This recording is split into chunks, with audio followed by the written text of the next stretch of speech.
Racun cinta. Sebut saja aku mawar. Aku bekerja serabutan dan kini aku menjadi nyonya di rumah itu.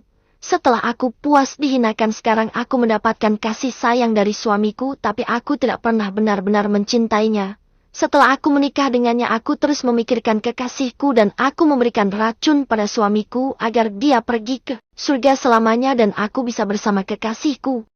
Ucap Mita membaca koran Bali sambil menunggu Ronald menggunakan pakaian. Cerita seperti apa itu? Mengerikan sekali. Ucap Ronald yang ikut mendengarkan Mita membacanya. Aku tidak tahu, sayang. Ini cerita nyata atau tidak. Sepertinya ini cerita pendek. Ini hanya hiburan. Kenapa kamu seperti tersindir sekali?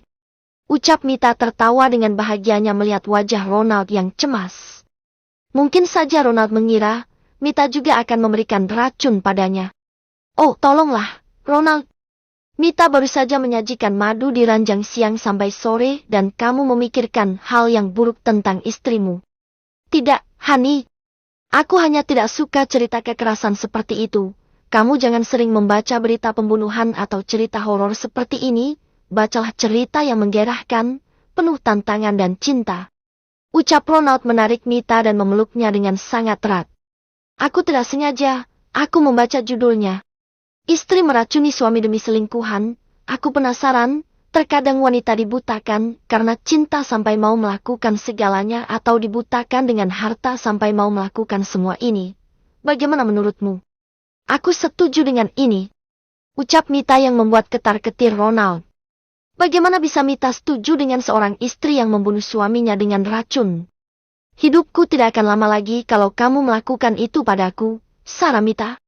Mita tertawa dengan besarnya. Apa yang dipikirkan Ronald? Tidak, Hani. Kamu salah mengerti aku. Aku setuju memberikan racun tetapi yang tidak ada penawarnya. Aku pikir itu sejenis gairah atau lebih seksi lagi dari itu. Bagaimana menurutmu? Tanya Mita yang selalu saja punya jawaban untuk menghindari perkataan sebelumnya. Itu berbeda, itu bukan racun. Racun itu mematikan. Bisik Ronald di telinga Mita.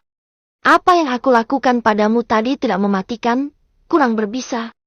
Kurang membunuhmu di ranjang. Tanya Mita dengan tatapan penuh hasratnya. Kalau itu yang kamu maksud, aku tidak bernyawa saat ini. Ucap Ronald mengedipkan matanya. Mereka sadar akan hubungan ini, sifatnya sementara. Tidak selamanya. Tetapi kenapa Ronald seakan ingin mengingkari, seakan ingin membuat Mita lupa akan kontrak yang berjalan di antara mereka? Apa karena sentuhan Mita? Tapi bisa saja semua ini hanya sementara. Sentuhan itu tidak semu dan tidak membuat hatinya harus mempertahankan Mita. I love you. Ucap Ronald sambil mencium bibir Mita. Begitu mudah kata-kata cinta itu keluar dari mulut Ronald. Cintamu akan membunuhmu. Aku akan membuat cerita seperti itu agar kamu tidak mencintaiku. Ucap Mita yang membuat Ronald tersenyum. Oh, apa ini? Saat Mita menghindari pelukannya, dia tersenyum sambil mengibaskan rambutnya. Mengedipkan mata lalu kembali memeluk Ronald. Gerakan itu begitu alami. Ronald, kita baru menikah beberapa hari tetapi aku seakan sudah lama mengenalmu. Apa yang kamu sukai dari seorang wanita, sayang? Tanya Mita. Mereka keluar dari villa dan masuk ke dalam mobil. Ronald akan mengajaknya makan malam romantis sebelum menghabiskan malam yang begitu panas yang sudah Mita siapkan untuknya. Aku suka wanita yang pintar. Aku suka wanita yang berkelas. Aku suka wanita yang bisa sejajar dengan kehidupanku.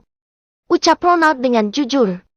Mita minta ciri-ciri wanita yang dia cintai, sudah jelas ada pada Nessa semua. Itu seperti Nessa, kamu tidak bisa melupakan Nessa, pasti Nessa begitu berarti untukmu. Jawab Mita yang santai menanggapi semua itu. Ronald meremas tangan Mita. Apa Mita tidak merasa kalau ciri-ciri yang disebutkan Ronald ada pada Mita juga? Bukankah Mita wanita yang pintar dan berkelas? Ronald memandang Mita berbeda. Sayangnya, Ronald tidak akan berkata apapun tentang Nessa. Saat ini mereka sedang honeymoon terlepas ini hanya pernikahan kontrak tetap saja hidupnya saat ini bersama Mita dan Ronald memilih Mita untuk melahirkan anaknya. Bagaimana lelaki yang kamu sukai?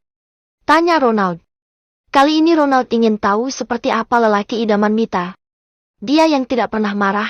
Aku tidak membutuhkan lelaki yang punya segalanya. Aku hanya ingin dia sangat mencintaiku dan selalu mengingatku. Dulu aku pikir, harta akan membuat aku bahagia, Ronald. Tetapi tidak lagi, aku hanya butuh cinta. Hanya saja belum aku dapatkan. Ucap Mita dengan senyumnya. Itu Amer. Sialnya Ronald mengatakan itu saat tahu kalau ciri-ciri itu ada pada Amer. Saramita, apa yang membuatmu menyesal dalam hidup ini?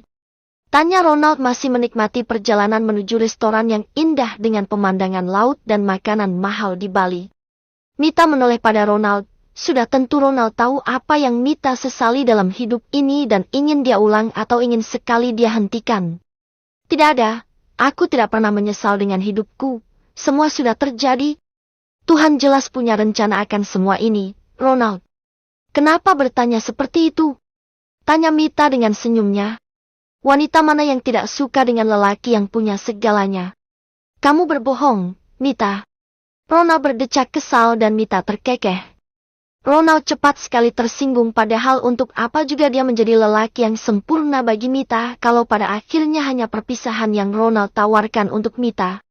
Aku tidak pandai berbohong ternyata. Kamu benar, Ronald. Wanita suka dengan lelaki yang mapan dan bisa memberikan semua yang dia minta. Apalagi kalau lelaki itu hebat di ranjang, wanita akan semakin bertekuk lutut padanya. Entah kenapa wanita menyukai semua itu termasuk aku. Ucap Mita kembali meralat apa yang dikatakannya pada Ronald di jawaban yang pertama. Itu jelas aku. Kamu tidak akan bisa melupakan aku, Hani. Aku akan membuat kamu tergila-gila setiap harinya. Ucap Ronald dan Mita hanya membalas dengan senyum. Tidak lama suasana hening karena Ronald sudah masuk ke area parkir. Mita keluar dengan gaun malamnya, berwarna hitam dengan punggung terbuka. Rambutnya yang panjang menutupi punggungnya yang indah. Mita mengedarkan pandangan dan melihat sungguh luar biasa ciptaan Tuhan. Tempatnya indah sekali. Ucap Mita. Dinginnya malam sepertinya tidak membuat tubuh Mita menggigil karena menggunakan pakaian seksi seperti itu. Mita seolah menikmati angin menusuk tulangnya. Atas nama Ronald Kusuma. Ucap Ronald berbicara dengan pelayan restoran dan pelayan menunjukkan satu tempat yang begitu besar di mana Ronald sudah menyewanya untuk Mita malam ini. Sayang, semoga bahagia selalu. Ucap Ronald sambil memberikan buket bunga mawar merah yang sudah disiapkan di atas sofa tempat Mita duduk. Ah, terima kasih, sayang. Kamu romantis sekali. Ucap Mita memeluk Ronald dengan sangat hangat. Tidak pandai berbohong katanya, Mita bahkan berbohong dengan sangat alami. Tidak tahu mana yang asli dan mana yang sedang berbohong. Wanita ini begitu misterius. Duduk berduaan dengan menyandar di dada Ronald. Sambil menikmati malam dan menunggu makanan datang. Sesekali mereka berciuman. Sungguh romantis sekali. Dari mana kamu tahu tempat ini? Tanya Mita. Ini restoran yang berada di atas bukit dengan pemandangan laut di bawah mereka. Jika mereka turun, banyak turis yang sedang menikmati pantai dengan makan malam di pinggir pantai. Ini biasa, Hani. Aku sering ke Bali. Kamu tidak pernah ke Bali? Tanya Ronald. Tidak mungkin pramugari tidak pernah ke Bali. Pernah tetapi hanya lewat saja. Aku menginap satu malam. Besok kembali terbang ke Jakarta atau terbang ke Bandung. Tidak pernah singgah untuk jalan, mereka mengajakku jalan tetapi aku sudah sangat lelah. Aku lebih memilih tidur sementara mereka bermalam dengan turis untuk sekedar mendapatkan uang jajan atau menambah biaya kosmetik. Ucap Mita jujur. Begitu hidup mereka. Beberapa bulan, dia cukup mengerti menjadi pramugari. Banyak yang menggoda mereka bahkan ada juga yang sengaja menjadi penggoda. Tidak semuanya Ronald, hanya saja aku belum sempat terjun lebih dalam. Aku harus terima kasih karena kamu menyelamatkanku. Ucap Mita tertawa dengan lembut.